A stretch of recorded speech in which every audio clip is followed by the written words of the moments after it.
I tell you what, though, technology is pretty amazing, isn't it? Like, literally, I mean, there's a fair bit of kit involved in this, but the actual, the way that this goes out and the software I use to send this out now to all over the world. We've got Tony Rossi watching in Chicago. We've got people watching in London, people watching in Manchester, no doubt throughout the rest of the UK.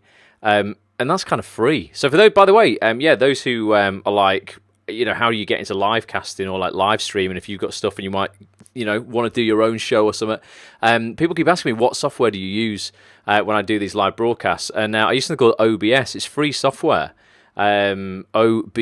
Do a little search for it. And it takes a little bit of setting up and a little bit of, technical know-how to kind of, navigate and know what you're doing. But it's free, which is pretty amazing, because to do a broadcast that would go out live to the world 20 years ago, well, you know what, not even that, 10 years ago, would literally cost you hundreds of thousands of pounds. Now you can do it for nothing. Lindsay Stanger in the house. All right, Lindsay, great to see you. Jill Myers, good evening. Lowry Lewis in the house. Cheryl Bullock here as well. Nottingham, from Nottingham. And Gary says, I've already got that. So, Gary, you already got OBS. Gary's a writer. Gary's thinking of doing some courses on writing. You should start doing some live casting, Gary. Like, on like how you write a screenplay or something. Since I had Steve, who's watching tonight, Steve and Andy, who are the stars and creators of something called Rebound, a new web series. Since I had them on my vlog a couple of weeks ago, it's had my head ticking about writing stuff. I'm like, you know what? I had a sitcom in my head. Well, not in my head. I actually wrote 2 episodes of it. Got 1 episode here in my intro. It's been there for about 5 years, but I'm like, you know what? I'm going to start writing again. So, Gary, get live casting, man. Teach us how to do it. And he says he's got 28 videos on Instagram TV so far. Awesome. Well, tonight we'll talk a little bit about that, because tonight's a monthly Q&A that we do for those who are joining us for the first time, or if you listen on the audio experience, shout out to you. I go live every Monday night, 9 p.m. UK time, and we alternate different things each week. We alternate between. So we do a book club, and then we do something called Motivation and Mind Hacks, which is like a personal development session. Then we do the book club again, and then we do what's tonight. We do a live Q&A where anything goes. So literally, any questions you've got. Rich Haler's here from Miami. Any questions you've got on anything to do with the acting industry, the voiceover industry, social media marketing, building a brand, vlogging, web series, short films, anything, building businesses on the side so you can have more time as an actor, acting as opposed to working for someone else. Anything you want to talk about tonight, just ask questions. No stupid questions bar the ones you don't ask. Just ask away, basically. Some people have already asked in the Facebook group a couple of questions that I want to cover straight away. And Cheryl says, I'm going to check out OBS. I'm trying to get seen as an actress. Well, yeah, I mean, like just live streaming in general, Cheryl, can be really, really just a great way to get yourself out there, really, and be seen. Obviously, you've got to have something to live stream about, but it's just never been easier to get your content seen. What you can even do is, I know actors now, this is quite a cool thing to do, guys. If you've got a short film or you've got a web series that you want to premiere, you actually don't just want to upload it to Facebook to premiere and send it out to the world. You could create a live premiere and go, guys, listen, I'm going to invite select people, 50 people, there's 50 free tickets available. And I'm actually going to live stream, because you can put out pre-recorded video. I can play a pre-recorded video out live. So you could have your film ready, do a live intro like I'm doing now, and then give people a URL to go to where you're going to embed your video, like a secret little page on your website, whatever. Say, look, I'm going to put a live premiere out tonight, 9 p.m. 50 tickets, come claim them, and you will be the first people to watch the film.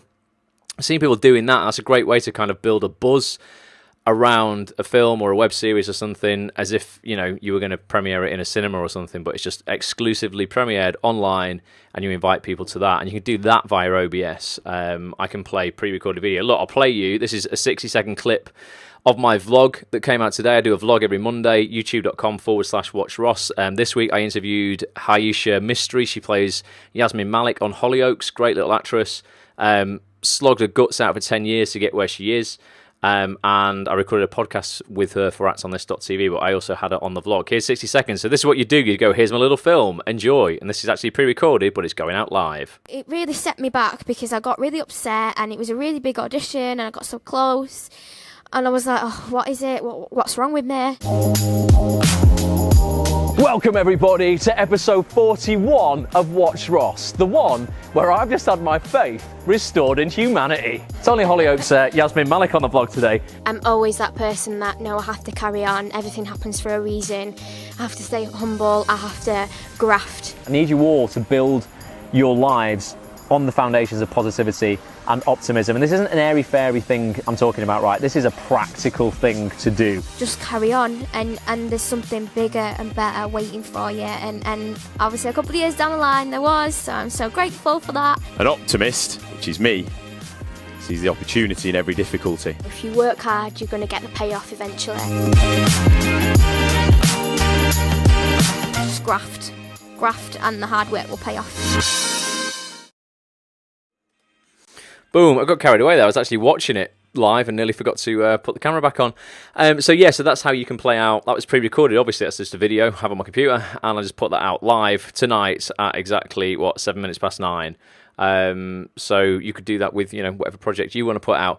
Cheryl says she's with an extras agency. I'm on every extra agency you can think of, but I'm not getting anywhere. Help me, please. I want to help you, Cheryl. I need to know your goals and what you actually want to do. If you want acting work, do you know what? Like, again, I'm not giving people like the hard sell on here, right? But for 8 years, I'm sure you're aware of Act on This, Cheryl, because you're probably you're actually on the page now, on the Facebook page.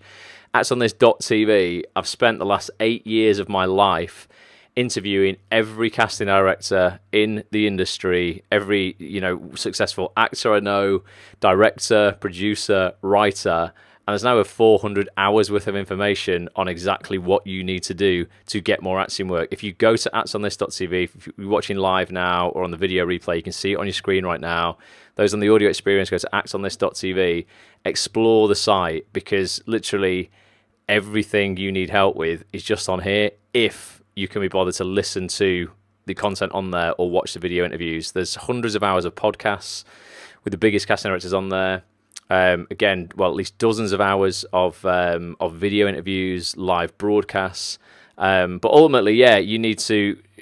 It's just, if it's extra work you want to do, then there's not a lot of control you have over that. In terms of, it is probably down to extras agencies to get you work ultimately. If you want to take it up a level and you want to be seen as an actress, then you need to start putting yourself out there in front of people who can get you work and not rely purely on an agent. And that would be going to initially, you know what I'd do? The fastest way, if I had to start again, this is what I would do. This would be the quickest way for me to get back to where I am if I had to start again tomorrow with nothing. What I would do is I would go, right, I'm going to search out the best TV acting classes in my area, okay? And if you're in Manchester or London, there are shed loads. And you said you're in Nottingham, didn't you, Cheryl? There will be classes there as well. If not, travel. You're going to have to be prepared to travel. Ultimately, that's it, Find decent acting TV acting classes. There's things like First Take Up here in Manchester, Act for TV. In London, there's an absolute abundance of these. And what I would do is I would hunt out the one where TV directors, agents and casting directors were going to visit classes. Okay, so I would do that, and I would go to those classes for a year, and I'd try and meet as many people, actors in those classes who know people they can introduce me to, and try and meet as many casting directors and agents and etc. Industry people through those classes.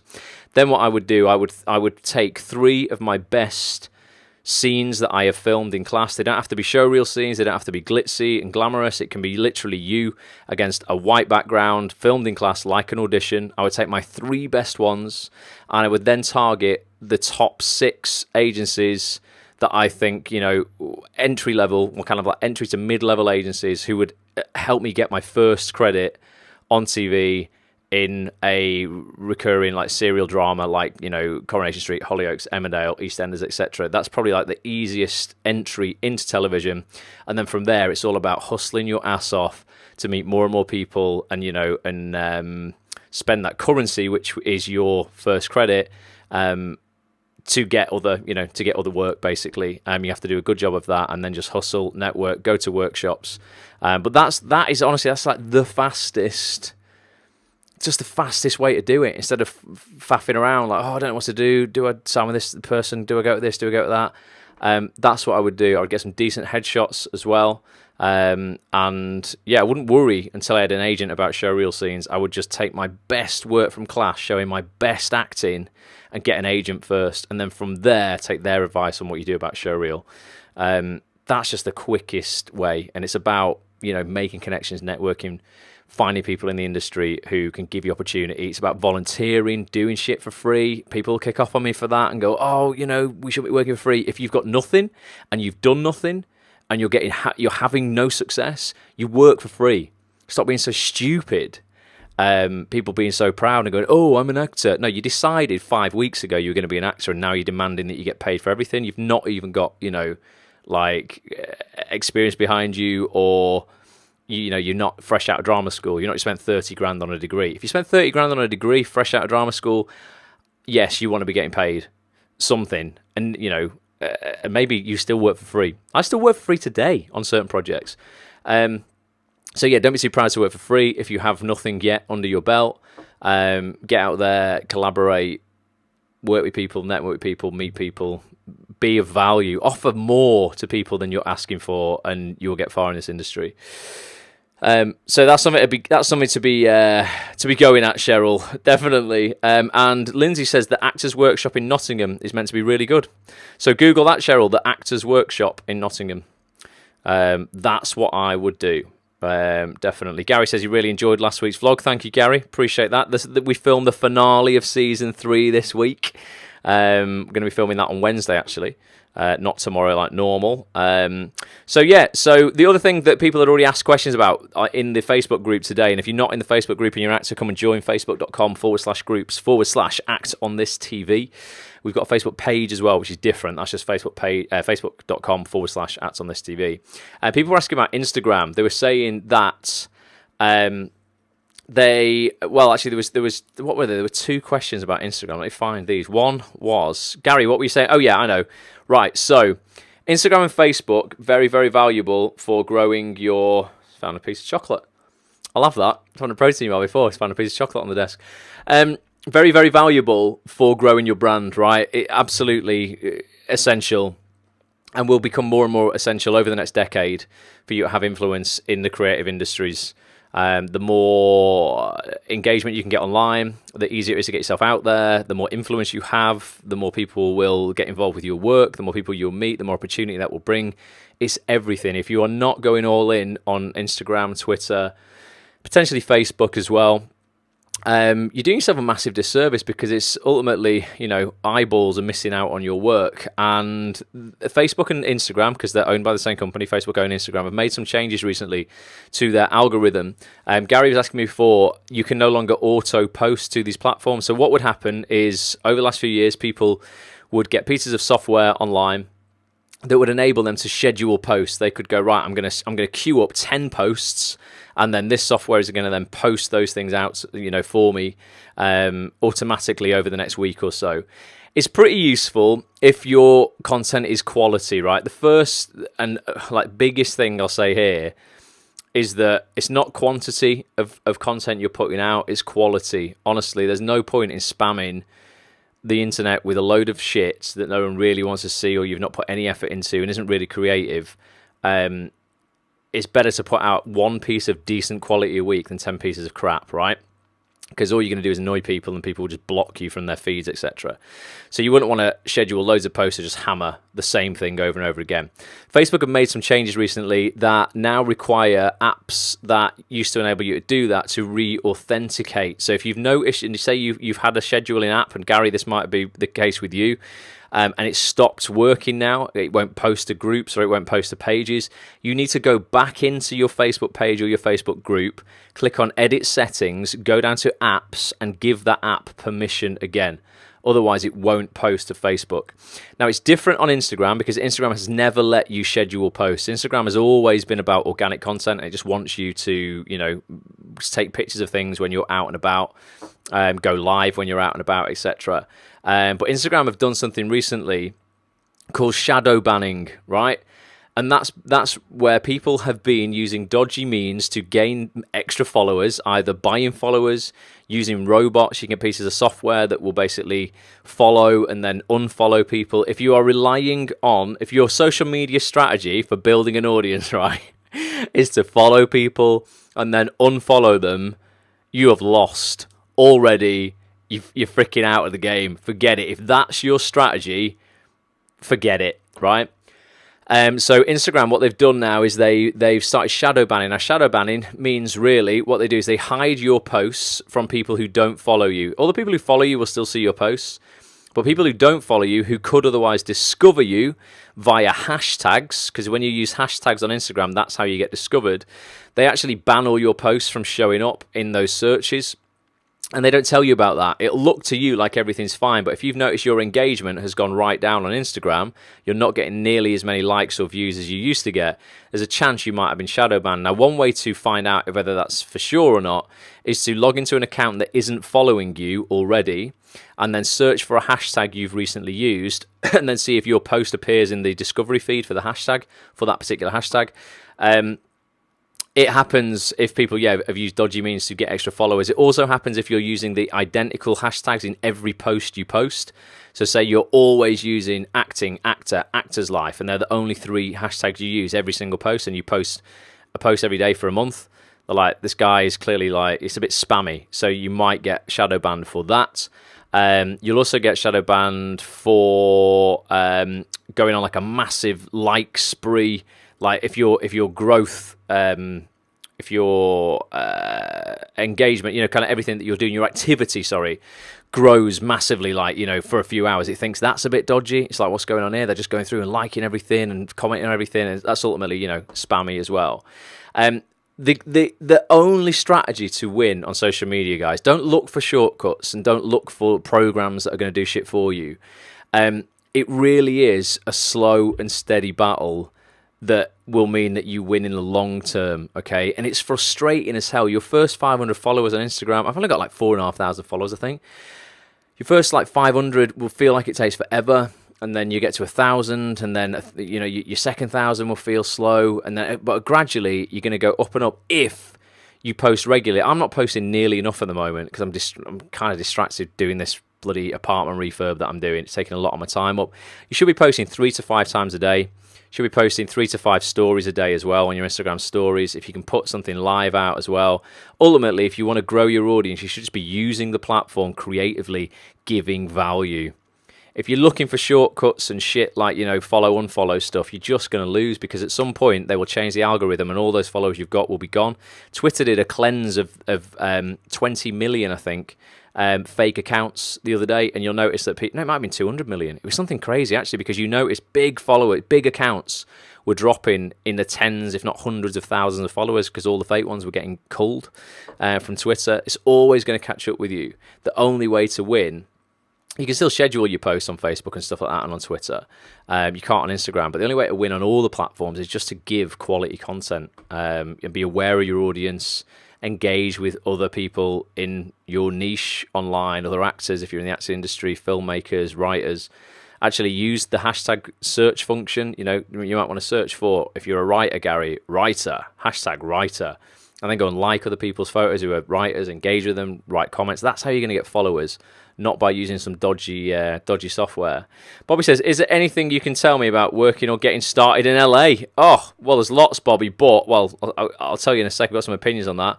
And Tony Rossi, he says he's not in LA, but he's got friends there, and he's happy for you to DM him as well. Tony's in Chicago. The thing with LA, Bobby, right? This is the thing. It's freaking expensive, right? And if you are not established in the UK, it doesn't mean you can't go over there and have your first break in LA, but it's going to cost you thousands, literally thousands. You're going to need, I would say, to go to LA properly and spend time out there for a pilot season, do the work that's required. There's a shed load of hoops you got to jump through for visas. You're going to need to take like 20 grand out with you, man, like for that year. In order to do that, you're going to need a lot saved up in the bank, and then you're 100xing your competition out there. My strategy, it's only my strategy because I'm maybe a little bit risk averse, has always been to get established in the UK, get the credits in the UK, get the profile in the UK, so then you have a much higher chance of getting an O1 visa as well, and then tackle America a little bit further down the line. I've had friends who have done that, and it's worked out very, very well for them. Keep using Rachel as an example of that, but Rachel Shenton did that. helped her get a visa. We worked together to get her a role in something called Switched at Birth. She came back after doing that, wrote the short film Silent Child, ended up with an Oscar for that. That was 5 years' work, though, and a lot of money. Don't want to, certainly not dampening anybody's dreams, but it's just, unless you've got a lot of money in the bank, the quicker way, I think, to have success is to do it in the UK first. But there are definitely, through getting Rachel's visa, mate, I know a lot about the process and stuff like that. If you need any advice on it, drop me a DM, drop Tony a DM. He's on there now. But it's going to cost you a lot of money, dude. It's really freaking expensive. Ideally, you would need, when you're out in LA, you're going to probably need to drive, because it's massive to get around for auditions. You just can't do it with public transport. That costs money. You're going to need a place to stay. That costs money. It's a big ass, man. But you know what? Prove me wrong. Go and do it. There will be thousands of people who have. That's the thing, right? This is just me being cautious, because that's I'm a little bit like that. Maybe I'm getting old, but I'm just like, get established here first. I would think would be easier. Totally agree with Ross on the LA advice as Tony. Getting established first is even smart for us in the States. It just means, LA literally is full of actors, as Bobby. If you think over here is bad with competition, man, like you can't go. You literally, when I've been to LA, you can't go anywhere without meeting other actors or people in the industry. Literally nowhere. Starbucks, Abercrombie and Fitch. You can't walk into a shop without people asking you if you're an actor, if you're a director. They'll tell you what they're doing. You can't get in an Uber without being pitched a script or something. It's a brilliant place. I freaking love the place. I couldn't live there. Definitely 100% could not live there. But it's expensive, man. It is really expensive. And if you want to live healthily over there as well, a bottle of green juice is about $15. So don't do it. I was absolutely starving. I went into Whole Foods and bought a chicken, a green juice, I don't know, and a bag of nuts or something. Over here, that would probably cost you about £7. I think it's about $30. I was like, I'm definitely in the wrong place here. How would I go about becoming an Uber driver out there, says Gary. Gary, get out there, man. You need a work visa. It'd be different you wouldn't need an O1 visa to be an Uber driver in the States. You just need a normal working visa. You could probably get one of them, mate. Any advice on how to start? So Nick says about getting onto soaps. So yeah, it's still straightforward, Nick. So I know you're really young, right? But my advice never changes, right? This is it.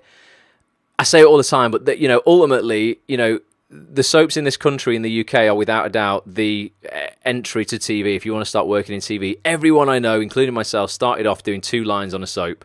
I had about 4, actually. I was a barman in Emmerdale. That's how I first started off, first TV credit.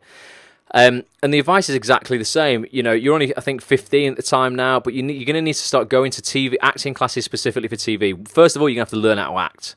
Like, I'm sure you will probably have a natural talent for it now, but you have to learn some camera technique. Find some acting classes. What you will find in these acting classes is people will come and visit them. If they're good acting classes, you will get casting directors, agents, coming to these classes to watch the class. They want to discover new people. Go to those. I would do at least a year at a TV acting class, figuring yourself out, learning how to act for camera specifically. It's a super different discipline to acting on stage. If you're in school plays, that's great, but it's very different to acting on camera. It's much, much smaller, much more intricate. Go and learn how to act. From there, hopefully, you would take like I said before, you would take some tapes from your acting class where you're like, man, I nailed that performance. I'm not bothered about what it looks like. I nailed that performance, though. I would use that as currency to show an agent you can act and try and get with, an entry-level agent. You're not going to be able to just walk into a top agent, with no credits. That's just not how it works. So you get an entry-level agent. From there, they would then put you forward. At the same time, you would be writing to casting directors and literally, asking for your first credit. You'd be like, hey, here, you know, I've just got this agent. I'm represented by such and such a body now. Here's my headshots. I don't yet have a show reel, but, you know, I have a couple of pieces from class. Would massively appreciate, you know, 2 minutes if you could look at those. I'm really looking for my first credit now. I will take anything if you're looking for, you know, one line. In your case, Nick, you're young, so it might be like, you know, one line as a, you know, in a gang of kids. You always get like the young gang of kids on soaps, you know, going at the corner shop and stealing some shit. You know, those storylines come up now and again. You could do something like that, you know, the bullies, that sort of stuff. You get these young people. I would literally be writing to the casting directors. Peter Hunt at Hollyoaks, I'd be writing to Faye Styron at Emmerdale, Jenny Radcliffe at Corrie, Julia Crampsey at EastEnders, and saying, listen, I'm just absolutely like well up for, you know, anything. And ask for one line. Ask specifically, go, if you've got one line, I would love to do it. And that's how I would do it. That you've got to ultimately, it's just not rocket science. None of this is rocket science at all, guys. People want to think it's really hard, when really they're just not taking action. They're just not taking action on what it is that they want to do. They're trying in their head to make it. It's like almost like a protection. This, like your head makes it seem so much more complex to justify why you can't take action, because actually you're just scared to do it. That's what most people are. They're just afraid to ask. And I think most people are afraid to ask in case someone says, yeah, all right then. And then you go, holy shit, now what do I do? Now I've actually got to do it. So many actors have told me that. They go to auditions, they get dead excited, they nail the audition, their agent calls them up, they say, right, you've got the job, and they're like, yes, and then they shit their pants. Because then they're like, oh my God, now I actually have to do it. I've got the job, now I have to do it. Your brain will try and make it out that it's all complicated for you to even get a job, so that actually you can dress fear up as practicality and convince yourself that it's not because you're afraid why you're not working, it's because it's too hard. It's because it's not the right time for you. You know, it's because, you know, that wouldn't work for you. This wouldn't work for you. Excuses, excuses, excuses. Just take some action, Nick. But I would start off, if you're not in a weekly TV acting class now, or if you can't afford a weekly one, you know, go every other week or once a month. Do what you can with what you have now, but start going to classes, start learning about the industry. And again, actsonthis.tv, honestly, the reason I set it up, I'll put it on the screen again for those who are here. The reason I set it up is for this very thing, so people can understand how the industry works. This isn't me putting this site together and my advice. This is actually the biggest names in the industry giving out the advice. I just bring them on for interviews.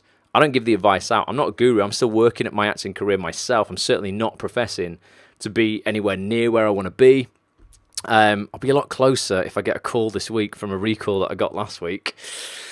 That I'm just like staring at the phone a little bit too much this week. That would definitely change the trajectory of my career. But I'm not close to where I want to be, and I'm 20 years in. Right? Patience is key. Patience is critical. Hard work is critical. Not rushing it, trusting the process, not comparing yourself to other people. There's so many elements of this that are going to actually equal your success. But you're 15, Nick, man. God, I mean, you 85 years left in the game. Just be patient, but do take action on a daily basis. Tony says, I'd ask why you want to go to LA. If it's for on-camera success in the States, there are other markets like Atlanta that are hot with TV work. Well, Tony's our man in the States. I don't know a lot about other areas outside of LA, Tony. Atlanta is definitely a popular place for TV. So, yeah, I know people who work quite a bit in Canada as well, mate. So, yeah, America, Canada, there's lots of places outside of LA. Tony, you should maybe write some stuff for actsonthis.tv for us about the LA market and the other American markets that we won't be aware of. And Rich says Atlanta is now flooded with LA actors. So they've gone, I can't make it in LA. I'm going to go to Atlanta instead. And Rich, congratulations, man. Rich has got a part in a film. Very happy about that. Rich, don't know if you can tell us anything about that, but that makes me very happy, mate. Rich is, if there's an Englishman who's going to make it in America, it's you, Rich. I swear. You've got the most English look, going, basically. It's a rich English banker, father of some, girl. You've played that part, haven't you? The father of some girl who's getting married to someone you don't like. You're just that stern-looking, kick-ass Brit. You'll do it, Rich. And Nay is here as well. All right, Nay, good evening. Rich says, Tony, are you auditioning in Chicago, or are you self-taping to other markets? I'm 99% self-tape here in Florida. Self-tape. I had to self-tape for this thing a couple of weeks ago. Well, actually, you know what? So this thing that I had a recall for last week, it's a new comedy for Sky. It's got some big names in it. It would be great if I can get it. I did a self-tape 6 weeks ago, guys, right? And I'd completely given up on it. My mate's in the gym for the 2 days after I'd done the self-tape. Like, have you heard anything? Have you heard anything? It's like, no. Week goes by. You heard anything? No, we forgot about it. 6 weeks later, I get a call from my agent going, the producers want to meet you on Wednesday. So don't give up. Like, I would have completely, even at my standards, which are always kind of like, focus on the optimistic, focus on the positive, I'd completely lost hope on that one. So don't ever write it off, is the moral there. I don't know what's going to come of it. I'm keeping everything crossed. The recall went very well, but we'll see. But yeah, self-taping is getting bigger and bigger in the UK here as well, Rich. Tony says, hey Ross, I got a question. I'm about to start my own business. What advice would you give to your younger self just starting Act on This TV that would have made life easier in the early stages? Oh, Tony, I've got a whole... So I've created and launched probably 5-6 online businesses now.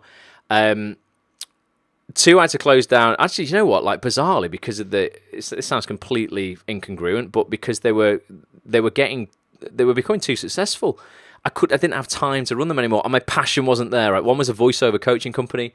That literally, honest to God, overnight went from nothing into, I sold out a year's worth of workshops, very, very, very quickly. That was bringing about 60 grand a year, mate.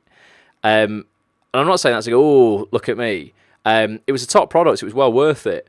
But my passion was not in teaching. So I was like, if I keep doing this, I'm just doing it for the money.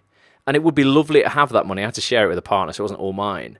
But I closed it down because I was like, it's actually taking up so much of my time. It's not making me happy.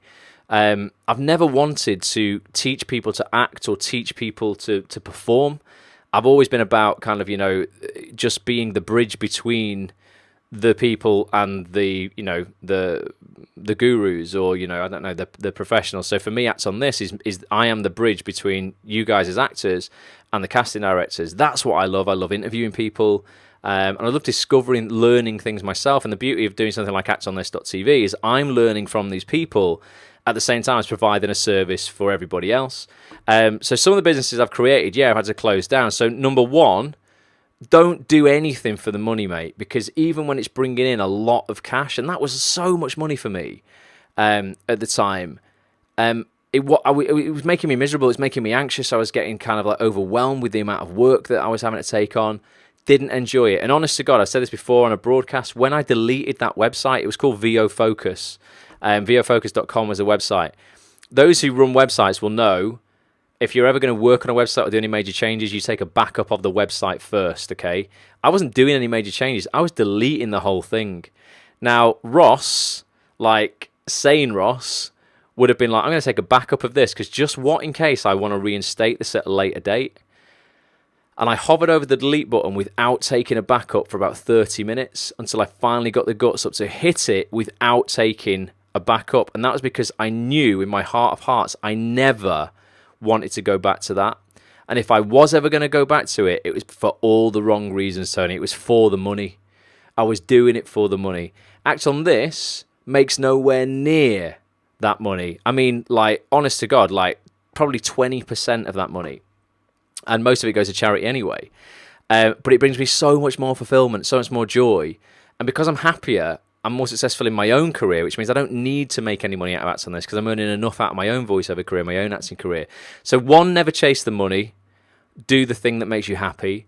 Two, and again, this is something that I learned the hard way, but two, get it out there before you think it's perfect. Because I launched a website that I spent a year creating, and I could have launched it on probably month 3. I launched it 9 months later, and it failed because I wanted to make it absolutely perfect, and I wanted to pack that site out with everything that I thought it needed before I launched it. I could have found out 9 months earlier it wasn't going to work. That was a website for the stock market. I wish I hadn't have spent. Well, actually, you know what? It was valuable learning that, and I actually learned a load of technical stuff in those 9 months that then made the next business venture, faster. But yeah, that would be put it out before it's perfect. You'll want to put everything out in your life that's perfect. Everybody does. Done is always better than perfect. And tell people, you know what, if you're putting something out that's new, say, look, this is in beta. I'm looking for 20 people to help me test that. Thus, you're going to get the product cheaper. You know, if you help me now whilst we're developing this, you get it cheaper, and I'll lock you in at this price forever. So you get a reward for helping me out.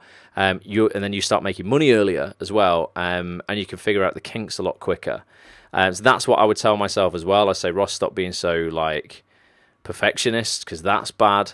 Other things would be, what other things? If you're doing an online business, just from a technical perspective, always plan for this. This is probably a bit boring. Sorry about this, guys. If you're not interested in websites, right? But things like, Tony, okay, if you're creating a website, and it might look great now, but just think about what it's going to look like in the future, right? So this is what I wish I'd have done. I created images on my initial website that were quite small, okay? Thinking, well, if they look okay now, they'll be fine in the future. Not realizing that Retina displays were going to come out, like in the iPhone that I've got now, which actually means that the resolution of the screen is twice, if not, well, actually some of them are 4 times the resolution of our old screens that we used to use, which meant when you were looking at these small pictures on them, they appeared blocky and shit. I didn't know about that. You should always create things for future devices. So create images that are big, and if you're doing web development, make them smaller on the screen in terms of their size, but the image size itself, this is quite confusing, isn't it? But the actual file size is quite big, and they are high resolution, but the size they're displayed at is smaller.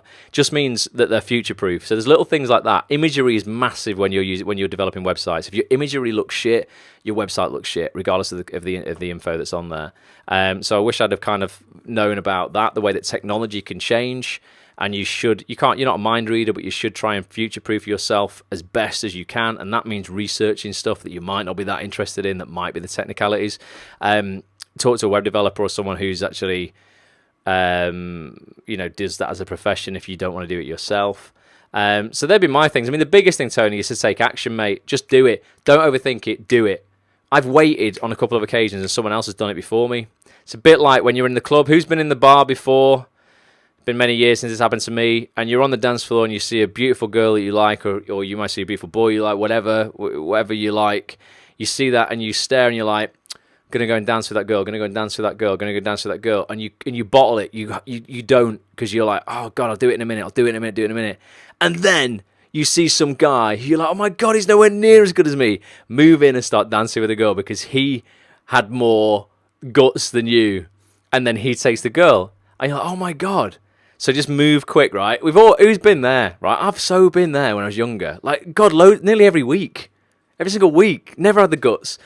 So yeah, don't do that in business, because if you're thinking about something, chances are someone else is going to be thinking about it as well. And those people will just move, and you'll be like, oh my God, I could have done it so much better, but I didn't take action.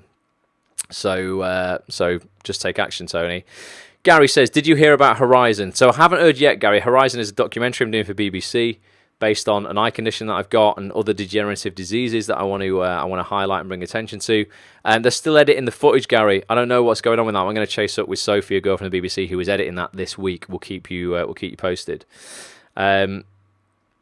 Steve said, "What? You've got me? Who's got you as a screensaver, Steve? I certainly haven't, but yeah, I think everyone should have you as a screensaver, mate." Gary says, "Look for where they have the tax breaks, and there will be active TV and film work." Yeah, that's true. Wherever people are giving tax incentives for people to produce things. I think Ireland had that initially, didn't they? Wasn't that? And New Zealand had that, didn't they, for Lord of the Rings? Wasn't that why all the Lord of the Rings stuff was shot there? Was that just because the scenery is beautiful? But yeah, look there, and there will always be work. Rich says, cheers, Ross, thanks to you. What, that movie part was not thanks to me, Rich, that's thanks to you. But I want to know about that. I want to know what it is. Let me know what that is. Definitely. And Tony says, thank you for saying that about perfection. I'm new to things like branding and customer avatars. Thanks for that. Oh, I love that about being in beta. Like, you're always in beta or beta, however you say it. I think you guys in America say beta. We're always in it, Tony. Nothing's ever perfect, buddy. And you know that more than anything. Tony loves the hashtag not perfect. But yeah, when it comes to, honestly, logos and stuff like that, keep shit simple. Let me show you like the logo for Ats on this now. I'll put it on the screen. When I first brought out Ats on this, I wanted to get well complex. I had like a little camera, like the O on Act on this, on the on, was like a camera lens. It was all kind of like convoluted and complex, and it just dated quick, man. Flat design, timeless fonts like the font we got there now, thick, bold fonts, one colour, as opposed to like gradients. I know Instagram and stuff like that are using gradients now. They're going to go out of fashion again, and it'll come back around to this flat design. Just you don't want to be rebranding something later down the line when there's thousands of pages out there with your logo on. I had to do it about 2 years in, going from the old logo to the new one. It was awful. Think now, go, actually, like in 2 years' time, is this still going to look good? And if it's not overly pretentious and, convoluted, it will look good. Imagery, as I say, is key for branding, Tony. I try and keep all my images, you'll see it, super high quality, lovely photography. Just means it never dates, mate, that's all. And I utilise the images in slightly different ways. So on the homepage, you'll see them as complete images there. Apologies for those on the audio experience, you can't see this. Go to actonthis.tv and have a look, though, on the site. You'll see what I mean. It looks pretty cool. And then you'll see different imagery from the same image, but a different version of it on different pages there. And I always, you'll see it down there as well on the video. It just all keeps consistent, man. Colours, keep them simple. The more complex it is, the more chance you've got of it going out of date quick. And that's not what any of us want when you're creating a business, because you don't want to be spending time in your business. You want to spend time on your business in terms of, I'm going to go, right, I'm going to actually, be making sales, putting stuff out there. I don't want to be like in it going, oh God, I'm in the midst of all this design and it's not my skill set. When if I just would have kept it simple to begin with, this would never have happened. Tony says, I will take action. Please don't anyone in the UK start Tony Rossi Coaching Inc. Brilliant, Tony. I love it, man. We definitely won't. Maybe I'll just set it up. I'll get a Tony Rossi mask on and do my dodgy American accent. So Rich says, this Texas movie I'm working on is the first instance for me that relationships in business do pay off. I got this gig from the producer of a movie I worked on last year in Miami with Paul Rodriguez, Chateau Varto, due out this year. Shameless plug, he says. He called out of the blue and asked for a self-tape. You hear it all the time. They might remember you for something else, etc. And you think, yeah, right. But they do remember you, hopefully for the right reason. Rich, that's just amazing, mate. You deserve it, though, buddy. Like, Rich works freaking hard. He's always up for putting more effort in than most people would. And yeah, it just shows you, again, relationships, doesn't it? Relationships are freaking everything. And I say this on the actually I cut it out of the vlog because I didn't have time. It's on the vlog this week, but I've said it many times. It's about, remember I've said this, it's not who you know, it's who knows you. Because there's a big difference between going, oh yeah, I know that person. So you can say, I know that casting director, I met them at a workshop. And you go, okay, great. But if they walk past you in the street, would they stop and say hello? Because do they actually know you? And that's it's a subtle but big difference. And the only way people will know you is if, one, you do a great job, two, you make them feel good. People remember emotions, right? If I said to you, Rich, right, if I said to you, what were you wearing 2 weeks ago on Monday? Chances are you probably wouldn't be able to tell me. Maybe if I said, what were you wearing for that self-tape? Maybe you would be able to tell me, but maybe you wouldn't. If I said to anyone here, right, who was alive, anyway, I think it's everyone here should be old enough, but if I said, where were you on 9/11? You would be able to tell me, I'm sure, with intricate detail, what you were doing on 9/11, how you found out about maybe the first plane, the second plane, whatever, where you watched that on TV, how it affected you, because that was an emotional experience, okay? And people remember emotional experiences, okay? And they don't have to be sad emotional experiences or shocking ones. They can be nice ones when you made somebody laugh. So if you can go into a room or you can meet people in this industry and you can elicit an emotional response, them smiling, laughing, hopefully not a negative emotional response, they'll still remember you for that as well. But yeah, if you can elicit an emotional response by what I always say, leaving people better than you found them. I always try and do that. I went into this audition on Wednesday. There was 5 people there. There's one guy who was very famous. He'd written this. He was an actor as well. And then there's 4 execs. And that can be quite, daunting. I walk in and there are 5 people there. But I was like, listen, I set my intention. This is the thing, right? Set your intention before you go into the room, then forget about it, because it's already set. Subconsciously, you'll remember it. My intention going into that room, yes, was to smash that audition. Of course it was to remember all my lines, was to do the scenes well. But my overall intention was to leave every one of those 5 better than I found them. Because then I'm going to elicit a positive emotional response and they're going to remember me. If I don't get the role now, like Rich has experienced, they will remember me down the line. And when you set your intention before you go into something, it's always there. It's like a subtext in a play, in a script. It will play out as long as you set it, intentionally. That's why it's your intention. What am I going in for? I am going in this room to leave these people in a better state than I found them. And that's where, you will elicit those emotional responses and people will remember you for the right reasons. Rich says, yep, absolutely. I bet we can all remember. I was working at 9/11. I was working in a computer game shop in the Trafford Centre here in the UK. And I remember a guy called Alan. I remember it like yesterday. He walked out of the back room. He said, wow, he said a plane just hit one of the World Trade Centers. I'd never seen a World Trade Center in my life. I had no idea what it was. I imagined it to be this little like radio tower type thing, not big at all. And it wasn't until I was on my dinner and I walked past some TVs in the front of like a Dixon's, it was called at the time.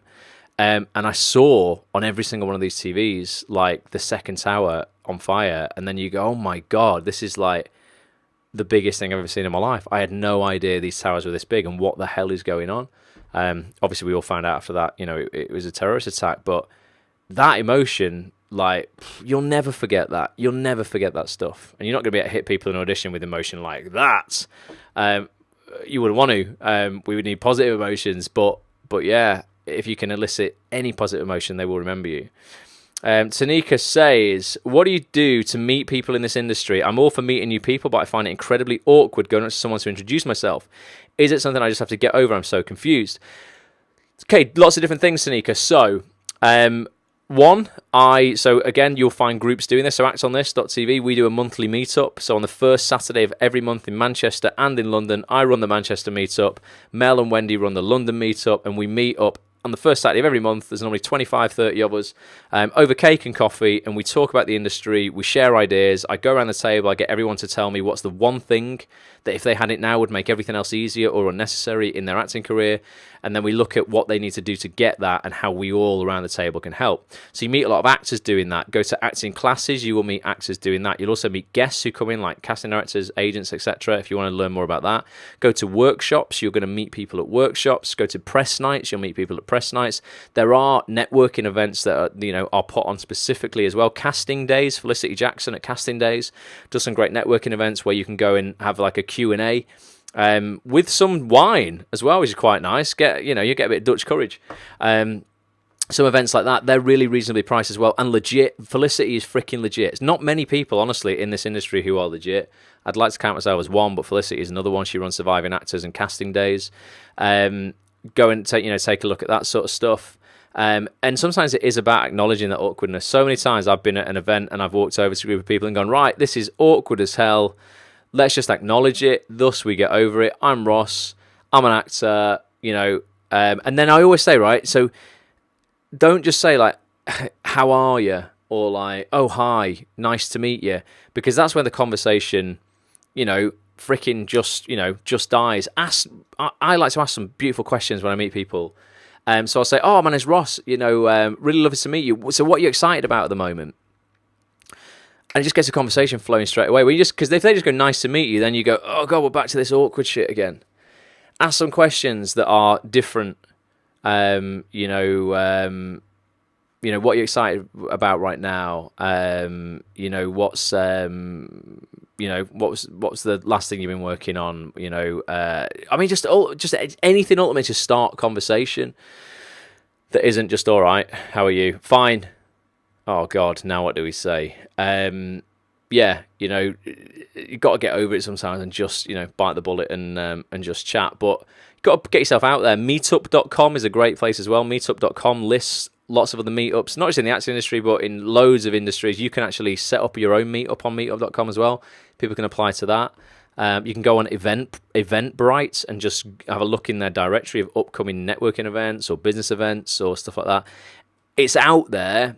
if you look for it, and it just takes a bit of guts, Tanika, but you've got it. Go get it. Rich says, Daniel Edwards says that it's the job of a casting director to remember you. It is, but you've got to give them something to remember, Rich. Which you're obviously doing, dude. Ine says, I've made a casting director cry. Didn't get the job, but she was moved. All right, hopefully for a good reason, Ine. That's good. Not just because you were horrible to her or him. But yeah, you know, if you can move people with your performance, brilliant, you know, absolutely. And if you can move them with your performance and with your personality in the chat before or after, bish, bash, bosh, you'll definitely be brought back in. At the end of the day, we just like working with decent people, don't we? I just like working with lovely people.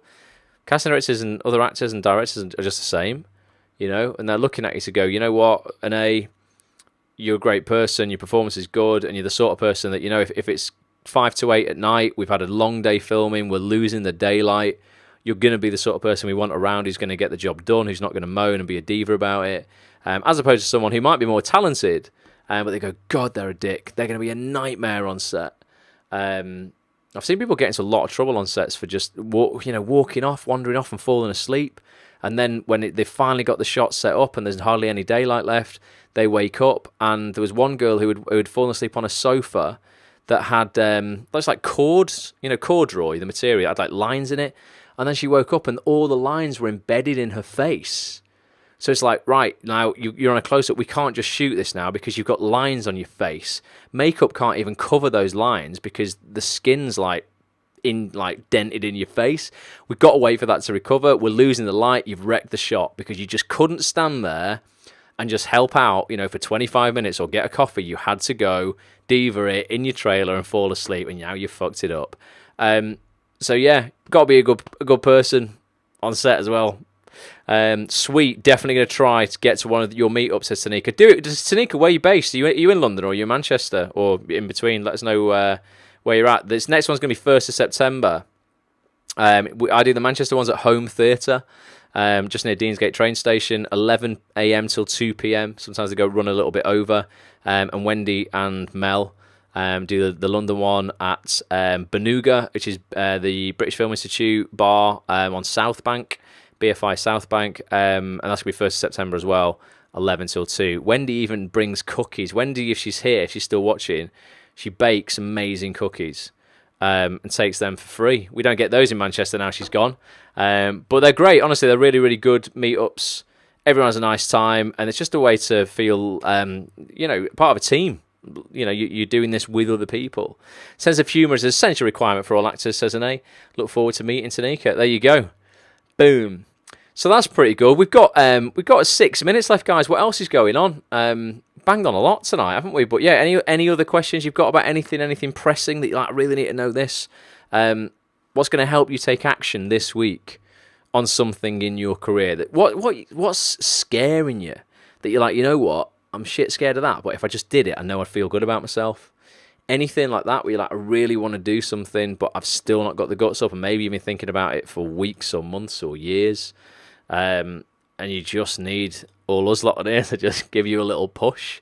Let us know. Would be intrigued. But yeah, any other questions? We've got a few more minutes left, and then tomorrow, on a personal note. Just for me, yeah, if you've been watching my vlog, been moving into this apartment. Well, I bought it, completed the purchase on the 8th of June.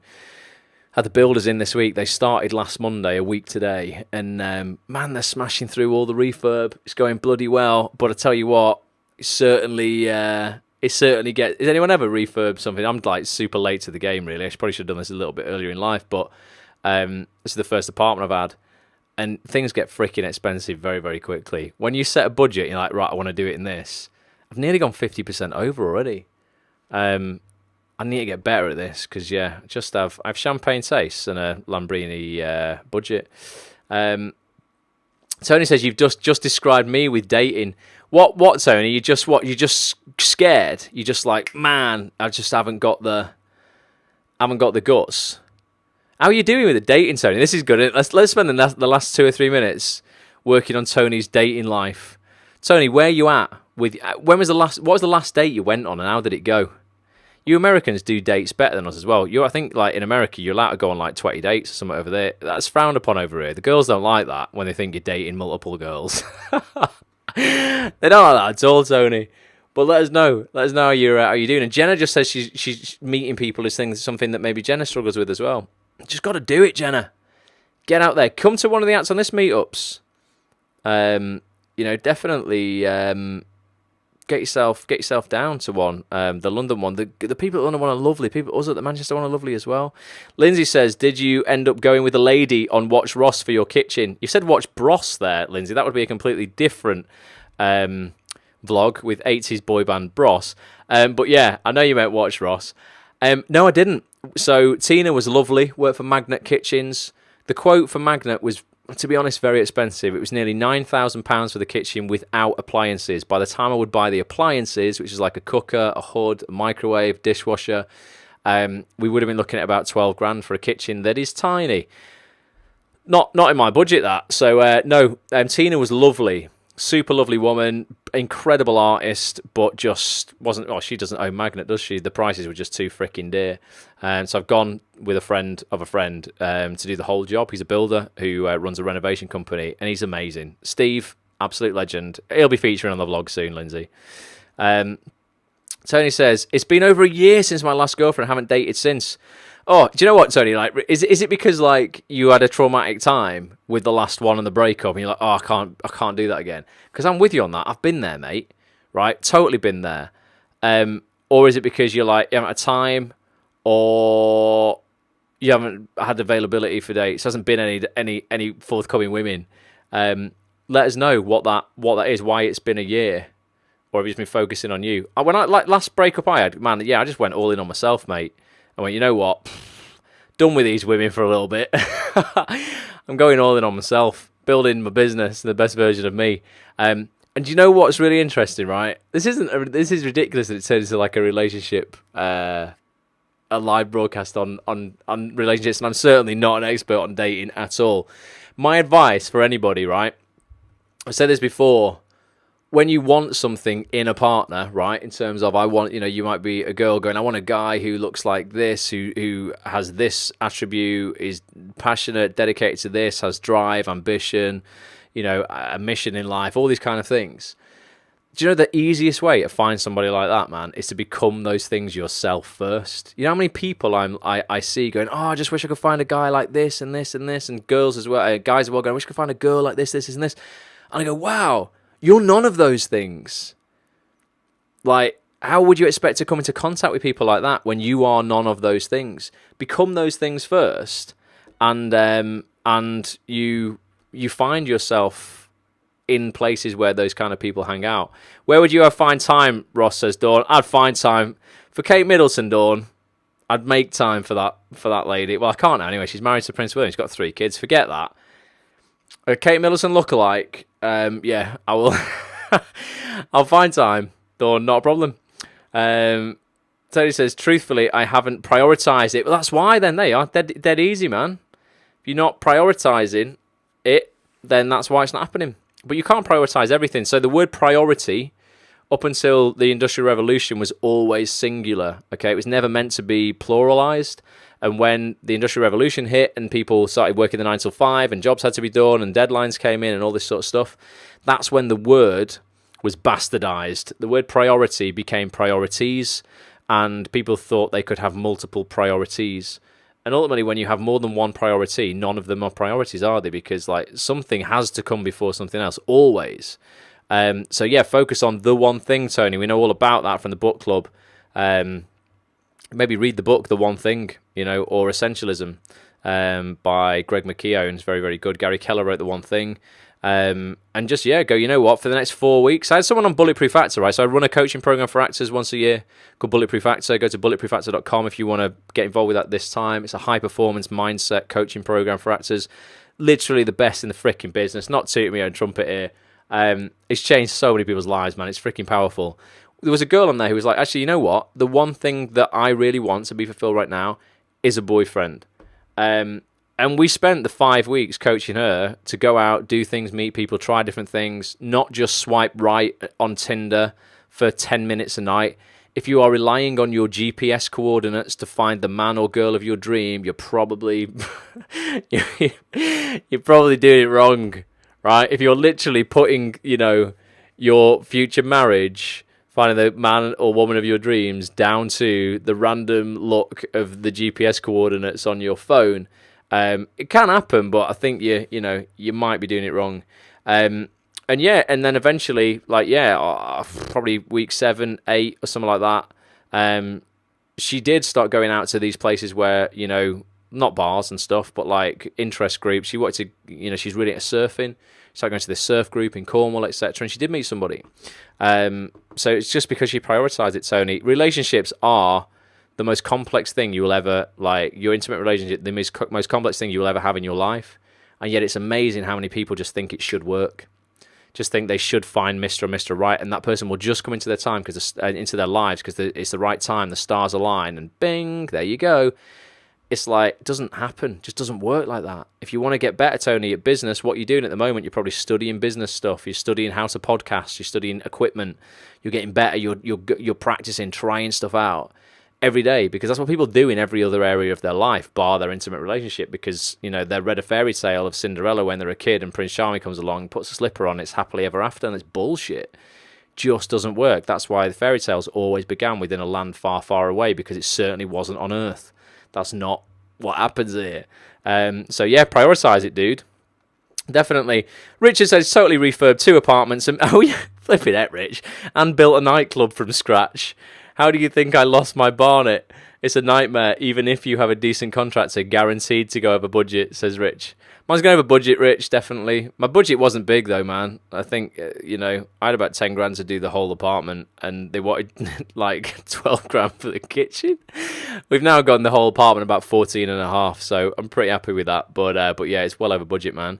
Tony says, I've been putting more time into acting in my business, but I also don't take action. If I find someone interesting, when I meet them, it's so weird asking someone out to coffee if we've literally just met. Just say, look, play it, man. Play it at how awkward it is. Go, this is a little bit awkward, but it's just something really interesting about you. If you're up for it, we'd just love to, to chat, over coffee, find out a little bit more. Tony, do it, man, because I guarantee you the other person is feeling just as awkward. And they might like you, but they don't have the guts. Take the bull by the horns, man. Just do it. Don't let your future partner, walk you by. My mate Liam. I'm gonna have to go in a minute. This is going on a bit long, isn't it? My mate Liam, right? Shout out to him. One of my best mates is convinced. He is convinced we left his wife, his future wife, who is obviously not his wife because we never saw her again, on the dance floor in a club in Manchester when we were 24 called Circle Bar. He's convinced this girl was absolutely the girl of his dreams. He sat on the side staring at her, saying to me, oh my God, oh my God, oh my God, look at that girl. And then he let her walk out of the bar. And to this day, I'm still like, mate, you left your wife in Circle. Don't do it, Tony. Mate, don't do it. Definitely. What else is going on here? You've all been great to hang out with this afternoon. It's evening for us, Tony. We'll go to bed in a minute, but it's only afternoon for you in Chicago. And Gary's laughing at Liam. He's a great guy, Liam. He'll never watch this, but yeah, bless him. Awesome bloke. I still think he's single. But we will find him a wife at some point. Wouldn't it be amazing if she just came back? I don't even know what she looked like. I'd had a lot to drink, I think. That was back in the days when I used to drink. But yeah, he left her on the dance floor. And the thing was, in the bar, right, there was probably it was a Friday night, but this was like a bit of an underground bar. And it was so quiet. There was about 6 of us. It got so quiet that the chef and the barman came out from behind the bar, and he came out from the kitchen, and they were dancing and drinking. It was that quiet. So we had every opportunity in the world to go and get her. Lynn says, you sound like Alan Partridge. Lynn, I take a lot of inspiration from Alan Partridge. I'll leave you on this, Lynn. Actually, we'll end the broadcast here. Tip of the day, everybody, don't throw water on a chip pan fire. It'll quite literally take your face off. I'm 46, my girlfriend's 32. That means she's 14 years younger than me. Back of the net. Love a bit of Alan, Lynn. Right, on that bombshell, gonna go. Love you and leave you. Thank you for being here. Massively appreciate it. Apologies for you on Facebook now because I can't see your comments. I've got to come out of the video to actually end the broadcast. If I can do anything for anybody, let me know. You can email me anytime you like. Ross@actsonthisTV. No, that's a lie. Ross@actsonthisTV. Do come over to the freaking website, right? If you're watching this broadcast and you're like, how do I... or you're listening on the audio experience and you're like, how do I get further in my acting career, right? I've not spent the last 8 years of my life, right? I haven't spent the last 8 years of my life creating 400 hours worth of interviews on actsonthisTV for nothing, right? Everything you could possibly ask me, and I mean everything from how you write to casting directors, what they want to hear, what you need in a show reel, what you should write in your email, who casts what, it's all on actsonthisTV. Okay, go over there, right? Get a freaking premium membership. It's £10 a month, okay, and revenue goes to charity. I don't put it in my pocket and run away with it. You are not paying for my kitchen, okay? It goes to charity. If you have a look on the features underneath the feature, you will see it says, for instance, let me show you, just so you know I'm absolutely legit. If I go over to the website now and I click on this one with Victor Jenkins on the homepage, this was a live broadcast I did with Victor Jenkins. You will see at the bottom there it says, Victor's nominated charity for this live broadcast was Bowel Cancer UK. For more info and to help support the cause, please visit bowelcanceruk.org.uk. You'll see where the money goes, right? Obviously, some money goes to running the site. It costs a freaking fortune to actually run the site itself. But I don't profit from it, right? This is all about us making connections, learning, and ultimately getting further in our acting careers faster, right? It's freaking legit. It's £10 a month. It will be the best £10 you spend. Go and listen to the 400 hours worth of stuff on there when you're out and about, when you're on a train, when you're going to auditions, whatever. Listen when you're walking the dog, taking the information and freaking act on it. That's why it's called Act on This. It's literally me going, have all this info, act on this, okay? And you will get so much further in your career faster rather than just sitting at home going, oh, I can't do anything. I don't know what I'm doing. Please go and listen and watch all that stuff and get involved in future stuff. I've got a podcast going out later this week with Haisha Mystery from Hollyoaks, talking about her journey into Hollyoaks and the 10 years she spent hustling before she landed her big break. I've got other live broadcasts coming up with writers, casting directors, producers, directors as well. Just so much stuff on there. Support the community, spread the word, get your friends involved if people need some motivation and some help. And yeah, just do it. Just take some freaking action in your life, basically. And on that bombshell, yeah, that's it. I'll sign off like Alan Partridge. My mouse is broken, Lynn. It's not working. Oh God, it's all falling apart. Right, going now. This has been a little mammoth one, hasn't it? 10:10. Have a fantastic time. I can't see any comments anymore. Apologies for that. Hope you're well. You lot in America, have a great afternoon. You lot in the UK, get to bed, get up tomorrow, attack it, get out there, and do something great. Until next time, go watch my vlog as well, youtube.com/watch Ross. I'm doing the £150 live draw on Wednesday.